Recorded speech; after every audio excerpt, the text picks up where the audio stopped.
오늘 12월 두 번째 주일에 성탄을 기다리는 대림절 두 번째 주일 아침 예배당에 나와 예배드리는 여러분을 주님의 이름으로 환영합니다.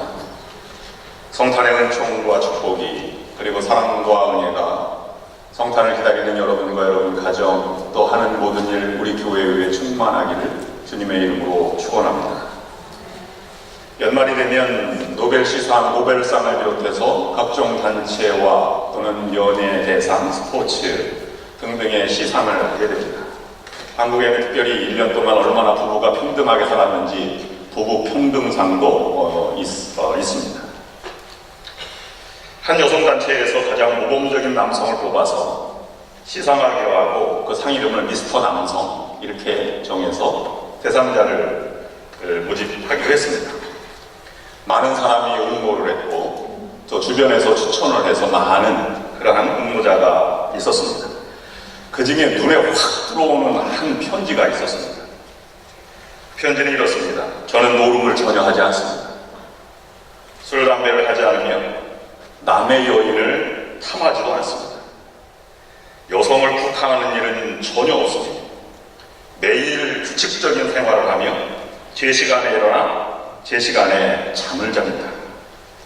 비디오나 텔레비전으로 시간을 축내는 법은 절대로 없습니다. 일요일에는 한 번도 빼놓지 않고 예배를 드립니다. 이런 생활을 7년 전부터 하고 있습니다. 여성단체는 너무나 감동을 받아서 이 사람이야말로 미스터 남성이다 생각하고 전화를 걸었습니다. 한참 후에 저쪽에서 들려오는 전화 음성은 네, 안양 교도소입니다. 이렇게 들려왔다는 것입니다. 교도소에서 규칙적인 생활을 한다고 해서 성실하다고 말하진 않습니다. 사람을 표현할 때 일을 아주 꼼꼼하게 잘한다 이렇게 표현할 때는 일을 중심으로 설명할 때 그렇습니다. 저 사람은 참 일을 꼼꼼하게 완전하게 잘해. 또는 성품을 강조할 때는 저 사람은 신실한 사람이다 이렇게 소개를 합니다. 그러나 일도 꼼꼼하게 잘하고 또 성품도 좋고 마음씨도 고운 사람을 우리는 성실한 사람이라고 표현합니다. 세상 사람들은 우리의 믿음을 보고 우리를 위대하다고 평가하지 않습니다. 우리의 성실성을 보고 우리를 평가합니다. 그러므로 우리는 우리의 믿음이 성실로 나타날 수 있어야 합니다. 우리가 열심히 기도하는 것을 보고 세상 사람은 감동하지 않습니다. 우리가 교회에 헌신하는 것을 보고도 감동하지 않습니다. 우리가 얼마나 세상과 가정과 이웃과 친구들에게 신실하고 성실하게 대하며 살아가는가를 보고 사람들은 우리를 평가하는 것입니다. 오늘 본문은 마리아에게 천사 가브리엘이 전한 예수 탄생의 잉태 소식 수태고지와 그 마리아를 아내로 맞아들인 요셉의 이야기 가운데 요셉의 성실함을 묵상하려고 합니다.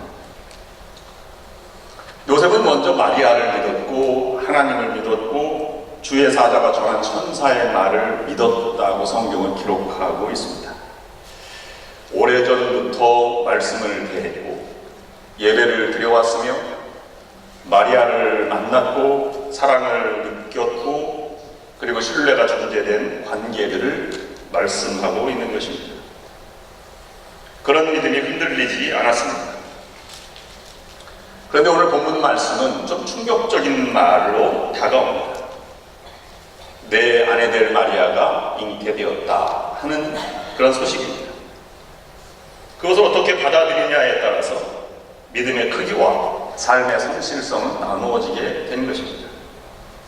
여러분, 약혼녀 마리아의 임신 소식은 요셉에게 기쁨이었을까요? 충격이었을까요? 아마 충격이었을 것입니다.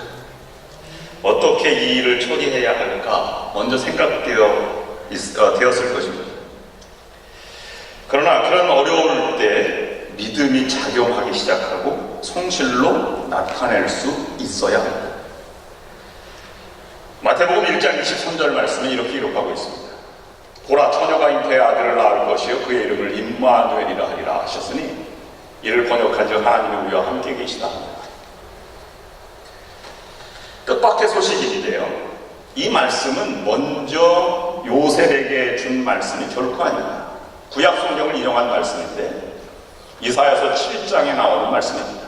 이사야가 유다 왕 아하스에게 전한 하나님의 말씀이 바로 23절 말씀입니다.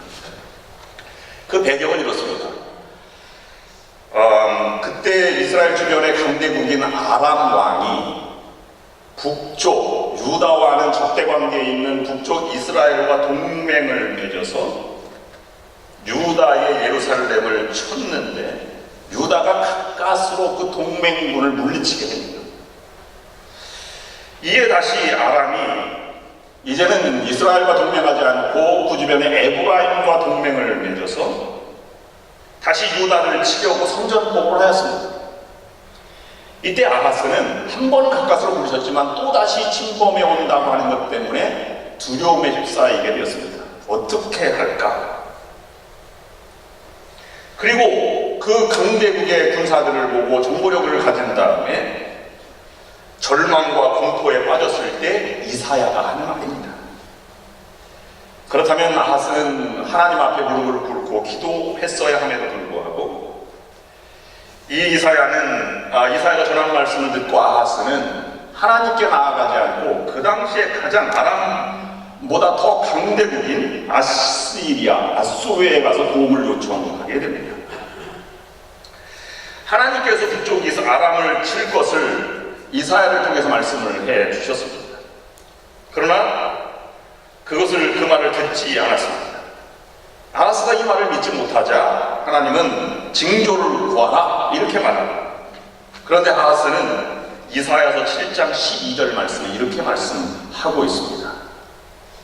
아하스가 이르되 나는 구하지 아니하겠나이다. 나는 여호와를 시험하지 아니하겠나이다. 여러분, 아하스가 징조를 구하라 이렇게 얘기했을 때 나는 구하지 않겠습니다 이 말이 신앙적인 표현으로 했을까요? 그렇지 않았을까요? 아하스는 하나님을 믿지 않았습니다. 그것은 불가능하니 내가 구해도 소용없다는 생각을 먼저 하게 된 것이지. 오늘 청소년들은 요즘 스마트폰에 빠져 있지요. 스마트폰이 여러 가지 앱스토어에서 사는 것 중에 상대방의 위치를 실시간으로 제공해주는 프로그램이 있다고 합니다. 그래서 여자친구가 남자친구에게 핸드폰을 자꾸 빌려달라고 해서 남자친구 몰래 심어놓습니다. 그러면 그 친구가 다른 데 가 있는지 도서관에 가 있는지 이렇게 다 금방 실시간으로 알 수 있다는 것입니다. 근데 그것만 나왔겠습니까? 그 반대 앱이 나왔습니다. 그 반대 앱은 오빠 믿지? 라는 앱입니다. 실시간으로 자기는 가고 있는 것을 거짓으로 도서관에 있다가 정보를 보내는 그런 또 다른 앱입니다.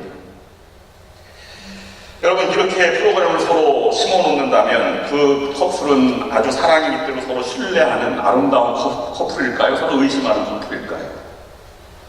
아하스가 하는 말은 굉장히 하나님을 불신하는 말입니다. 하나님께서는 굉장히 심각한 말씀을 하셨고 아하스는 결국은 자기 자식을 몰렉이라는 우상에게 불로 태워 바치는 짓을 했던 사람으로 전락하고 맙니다. 요셉으로 돌아가고 여러분, 이 잉태 소식을 듣고 요셉은 어떻게 받아들였을까요? 요셉의 반응은 둘 중에 하나입니다. 고대 법전에 의하면 약혼자가 임신하면 여자를 돌로 쳐 죽이는 법이 있습니다. 그래서 요셉에게는 그것을 행할 권리를 가지고 있는 것이죠. 더군다나 또 한 가지는 마리아가 말한 대로 성령으로 잉태되었다라고 하는 말을 더 확대 해석해보면 하나님을 모독하는 신성 모독죄에 해당하게 됩니다. 아마 마리아는 죽음에 이를 것이 뻔할 것입니다. K-pop 가수 손호영이 아이돌 가수가 프로그램에 나와서 고백한 것 중에 이런 고백이 있습니다. 자기가 고등학교 때 여자친구가 바람둥이였답니다. 오전에는 다른 남자를 만나고 오후에는 자기를 만나서 사귀자 이렇게 얘기했다는 것입니다. 그래서 G.O.D 4집에 보면 노래 제목이 바보입니다. 그런 바람둥이 여자를 감싸는 내용입니다. 마태복음 1장 19절 말씀에 첫 반응이 나타나는데요. 그의 남편 요셉은 의로운 사람이라 그를 드러내지 아니하고 가만히 끊고자 하매. 오늘 이 요셉의 반응을 통해서 두 가지 큰 관점을 나눠서 생각해 보려고 하는데, 아주 긍정적으로 신앙적인 모습으로 한번 해석을 해 보려고 합니다. 그것은 첫 번째, 가만히 끊고자 한다는 말이 나옵니다. 어떤 분들은 이 내용을 보고 요셉이 아마 파혼을 이렇게 결심하였다 이렇게 생각을 하고, 문맥상도 그렇습니다. 그리고 또 한 가지는 대부분 주석에서도 아마 이건 파혼을 염두에 두고 한 말이다 이렇게 주석을 달고 있습니다. 그런데 오늘 본문의 배경을 잠깐 이렇게 보면 20절에 가서야 요셉에게 주의 사자가 나타나서 성령으로 잉태되었다는 말이 기록이 되니까 19절 말씀에는 아직은 요셉에게 성령으로 잉태된 사실이 인지되지 않은 상태다 이렇게 가정을 해본다면, 요셉은 모르는 상태이거나 아니면 마리아가 요셉에게만 개인적으로 이렇게 얘기했거나, 아니면 엘리사벳이나 아니면 주변의 친척들이 마리아가 고백했던 것을 듣고 소문으로 들었을 가능성이 있다고 가정을 해보면, 이 이야기는 아직도 공개되지 않은 상태다 이렇게 볼 수 있습니다. 이럴 때 믿음의 태도를 요셉이 나타낸 것입니다. 그것을 부풀려 파혼할 수도 있고, 아니면 소문을 수그러뜨릴 무슨 방법이 있는가를 고민했을 것입니다.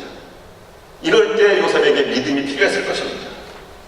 하던 일을 계속 수행해 나가는 길이 무엇일까?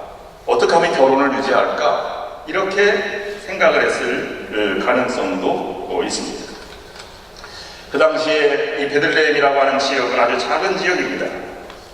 우리 표현으로는 다른 집 숟가락 몇 개가 있는지도 알 만큼만 아주 작은 동네에서 아마 마리아가 이런 임신 사실을 안다면 그곳을 떠나거나 죽임을 당하거나 이렇게 했을 것입니다.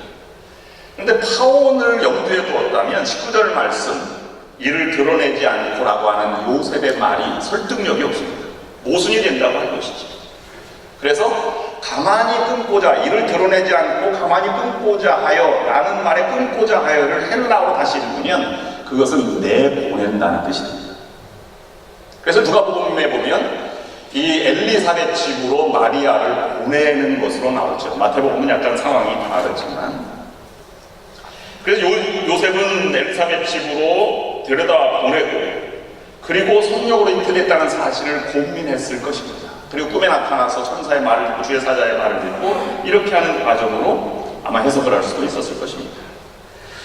요셉의 선조였던 아하스는 그게 무슨 말입니까? 하나님이 함께 하신다는 말을 난 도저히 믿지 않겠습니다. 징조를 구하지 않겠습니다. 라고 하는 말을 믿지 않았다면 그 수십 대 후손인 요셉은 그것을 믿고 주의 사자의 말을 들었다. 이것이 가장 긍정적인 해석의 방법일 것입니다. 그런데 우리에게 설득력이 부족합니다. 어떻게 그렇게 가능할 수 있겠습니까? 그래서 저는 예수님께서 30년 생애를 사시는 동안에 예수의 성품 형성에 끼쳤을 요셉의 모습을 현실적인 모습으로 다시 한번 재조명하면서 우리에게 주는 교훈이 무엇일까를 생각해 보았습니다. 보통 사람 같으면 받아들이기 어려운 그 사실을 현실적으로 어떻게 해석할 수 있는가 하는 것입니다. 첫 번째, 요셉의 직업이 목수였습니다. 목수는 장인 정신이 깃든 사람입니다. 철저한 사람입니다. 목수를 뜻하는 말이 테크톤인데요, 목세공이나 장인, 채석공 같은 뜻을 가르쳐 말합니다. 그래서 건축가를 아키텍처라고 말하는데, 이 아크라고 하는 말은 크다라는 뜻입니다. 텍처는 세공이고요. 그래서 대천사를 아크엔젤로 부르듯이 이 아키텍처는 큰 그러한 건축 전문 대목수를 말하는 것이죠. 그런데 이 요셉은 대목수가 아니었습니다. 동네 목수였습니다. 그저 돌로 지은 집에 문짝을 만들거나 아니면 농기구를 붙여주는 그런 정도의 그 일을 했을 것입니다. 근데 목수는 대목수건 소목수건 자기가 만든 물건에 대한 철저한 자긍심이 있고 집중을 하고 1mm도 착오가 없는 그런 일을 해나가는 사람이죠. 그래서 어떤 일을부터 처음부터 계획하고 올바르게 해야 한다고 믿고 끝까지 가는 사람입니다. 이런 장인 정신이 깃들었다면 지금의 이 사태를 어떻게 보았을까? 아주 확실할 때까지는 침묵을 지키고 기다리고 확증될 때까지 간직하고 있었을 가능성이 많이 있습니다. 이것이 요셉의 성품으로 나타난 것입니다. 할 말이 얼마나 많았을까요? 물어보고 싶은 말이 얼마나 많았을까요? 우리 같으면 그냥 잊지 못할 그런 상황을 만났습니다. 그런데 신약 성경이 전하는 요셉의 이야기는 요셉이 말한 단어는 한 단어도 기록되어 있지 않습니다. 그저 이름만 몇 군데 언급할 뿐입니다. 처음으로 요셉의 이야기를 그 다음에 나오는 것이 12살 때에 고향으로 돌아갈 때 이제 잃어버릴 때 요셉의 이야기가 마리아를 통해서 이름이 등장하게 되죠. 그때 요셉은 생존에 있었는지조차 알 수 없다 이렇게 성서학자들은 이야기를 합니다. 요셉에 대해서 이렇게 아는 바가 적다 보니 전설처럼 2세기부터 요셉에 대해서 마리아뿐만 아니라 요셉에 대해서 전통적으로 이미지를 만들어내기 시작을 했습니다. 그 중에 확실치는 않지만 한 전통에 따르면 마리아가 결혼할 당시 요셉은 93살이었다고 합니다. 호랍이었고요. 그 다음에 111세 되는 해에 세상을 떠났다 이렇게 전해 내려오고 있고 예수님의 나이는 그때가 18살이었다고 합니다.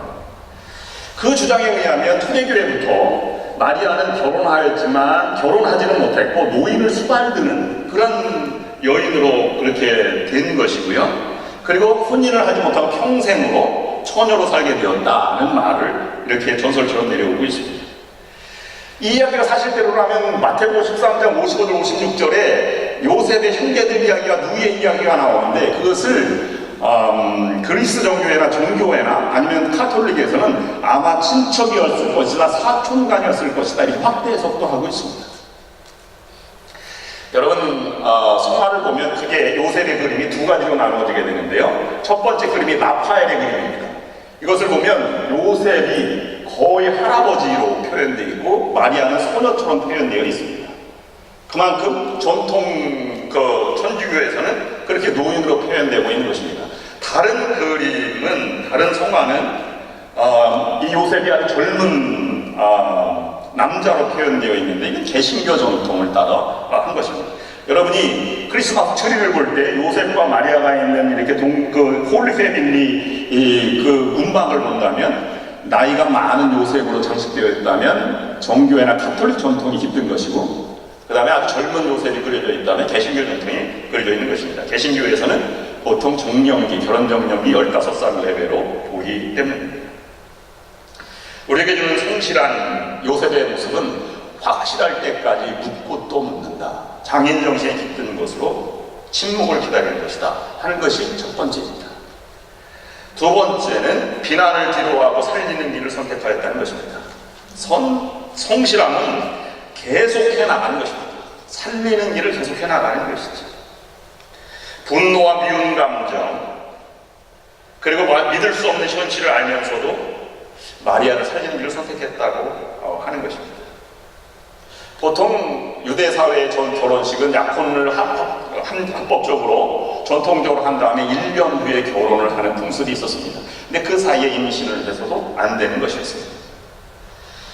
마태복음 1장 18절 19절 말씀 보면 이렇게 기록하고 있습니다. 마리아가 요셉과 약혼하고 동거하기 전에 성령으로 잉태된 것이 나타났더니 그의 남편 요셉은 의로운 사람이라 그를 드러내지 아니하고 가만히 끊고자 하여.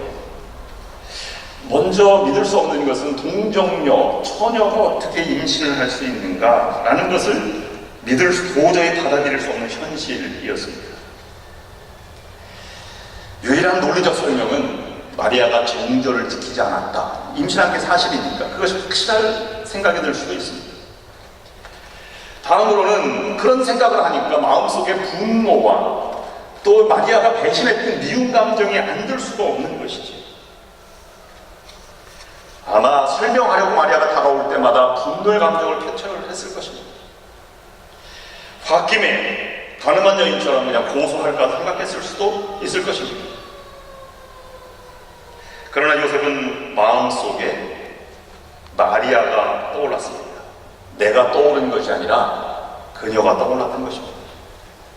어떻게 하면 이것을 해결할까를 생각했다고 하는 것이죠. 의롭다는 것은 하나님을 먼저 생각하고 바른 것을 먼저 생각했다는 것입니다. 바른 것이란 무엇입니까? 살리는 길, 생명을 지키는 길입니다. 엘리사벳 집으로 보냈습니다. 보내는 마음속에 이런 분노의 감정, 배신의 감정이 있었고 돌아올 때 아마 수 킬로미터 됐으니까 1시간 반 정도 걸렸다, 이렇게 얘기를 할 수 있습니다. 베들레헴으로 가는 여정을 쓴 아담 해밀턴은 이렇게 했습니다. 이렇게 해석을 했습니다. 요셉이 속이 상해 엘리사벳 집을 박차고 나와 다시는 마리아와 말도 하지 않으려 하면서 베들레헴으로 돌아오고 있었다. 그런데 1시간 반쯤 돌아올 때 베들레헴으로 향해 걷다가 마음속 가득했던 분한 감정이 어느 순간 자기도 모르는 사이에 마리아가 하염없이 눈물 흘리는 장면을 생각하면서 염려로 바뀌기 시작했다, 이렇게 표현했습니다. 다른 사람에게 돌에 맞아 죽을 마리아를 생각하니까 불쌍한 생각이 들었습니다. 그래서 요셉은 합법적으로 파혼하는 길을 모색했을 것입니다. 어떻게 하면 합법적으로 서로 헤어져 살 수 있을까? 그렇다고 해서 헤어졌다고 해서 마리아 그럼 아이를 낳았어요. 그럼 누구의 아이일까가 동네에 퍼지지 않겠습니까? 그러면 요셉의 수치를 당하게 되고 마리아는 이 아이 때문에 다시 마리아는 살 수 있을지 몰라도 아마 요셉과 결혼을 요구할 수도 있었다, 이런 생각을 하게 됩니다. 이쯤 되자 요셉이 그것을 받아들이게 된다는 사실, 의로운 사람이라는 것은 그가 율법을 순종하려는 노력이 의롭다는 것이 아닙니다.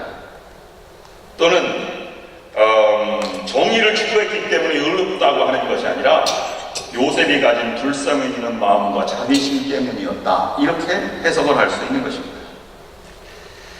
그러면 세 번째로, 그러면 순간순간 다가오는 많은 어두움의 세력들, 어두움의 순간들과 싸움에서 요셉이 승리한 것입니다.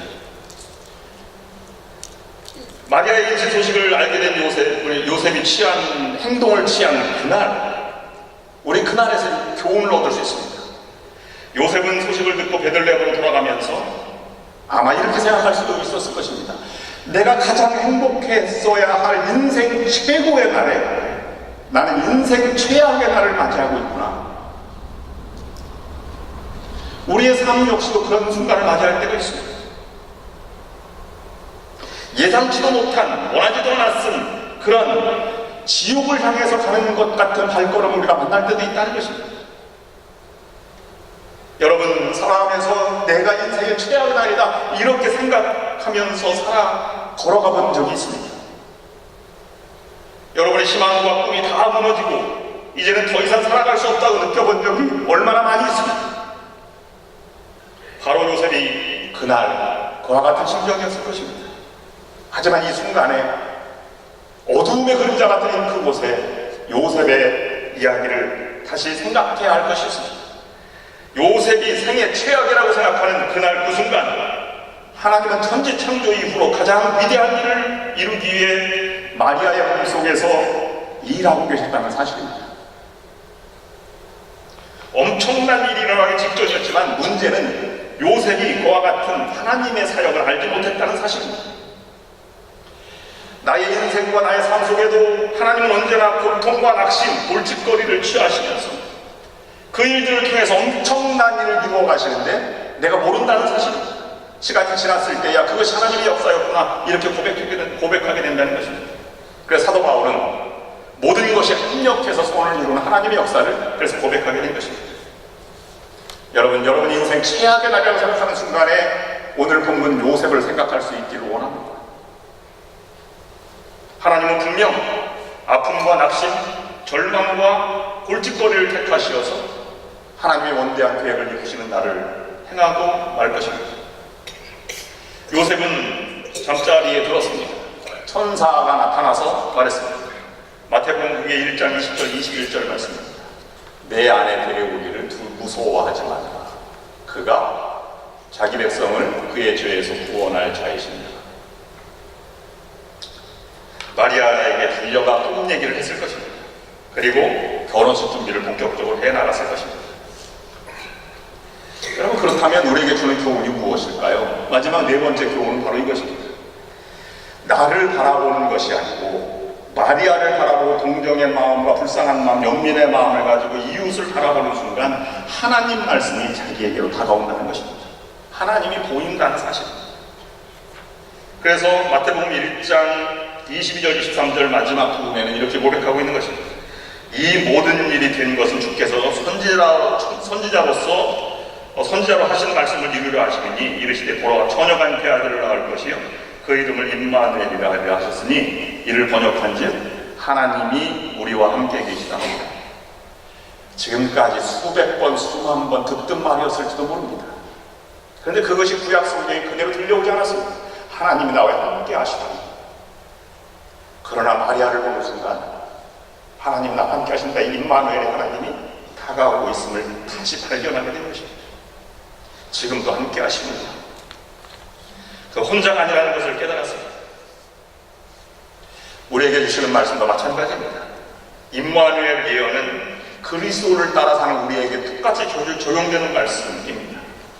그것이 예수님의 태어나심의 징표이며 더 나아가서 우리도 다른 많은 고통과 절망, 그날 인생의 최악의 날이라 생각하는 사람들에게 손을 내미는 것이 임마누엘의 증표가 되는 우리를 위해서 그 삶을 살아가라고 초청하고 있는 것입니다. 하나님은 절대로 당신을 잊지 않으셨습니다. 그 증거로 내가 여기 있지 않습니까? 라고 말할 수 있어야 합니다. 주변에 많은 사람들에게 도움을 준다면 우리는 내가 그것을 도와줬다고 얘기할 수 있지 몰라도 그 도움받은 사람은 이렇게 고백하게 됩니다. 하나님이 당신을 보내주셨군요.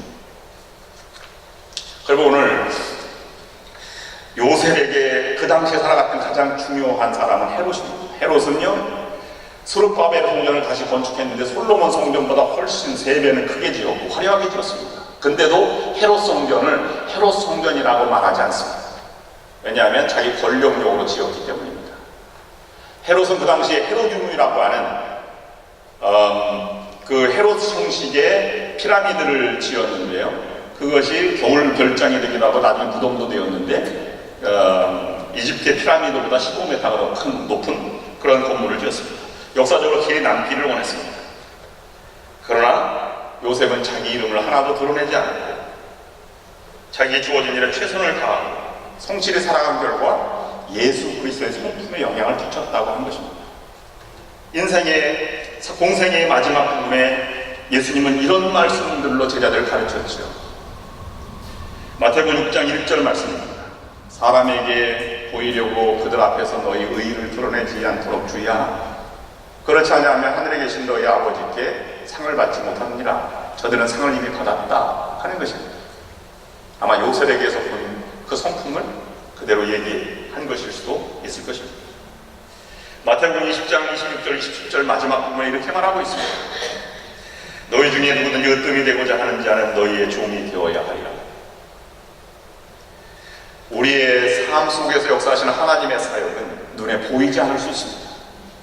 그러나 그것이 살리는 길, 성실로 나아갈 때 그것이 무한한 하나님께 영광이 되고 또 그것이 계속 이어져서 하나님의 나라를 이루어갈 수 있다고 하는 것입니다. 요셉과 같은 그런 성품의 성도 여러분 모두가 될 수 있기를 주님의 이름으로 축원합니다. 기도하시겠습니다. 하나님 아버지, 하나님이 나를 통해서 가지고 계신 꿈을 보고 듣고 알 수 있도록 도와주시옵소서. 그 꿈을 따를 수 있는 용기와 담대함과 성실함을 허락하여 주시옵소서. 내가 여기 있습니다. 당신 마음대로 사용하여 주옵소서. 고백하는 요셉과 같은 성도들이 될 수 있도록 인도하여 주시옵소서. 예수 그리스도의 이름으로 기도드립니다. 아멘. 응답의 찬송을 부르시면서 예물을 하나님 앞에 드리시겠습니다. 410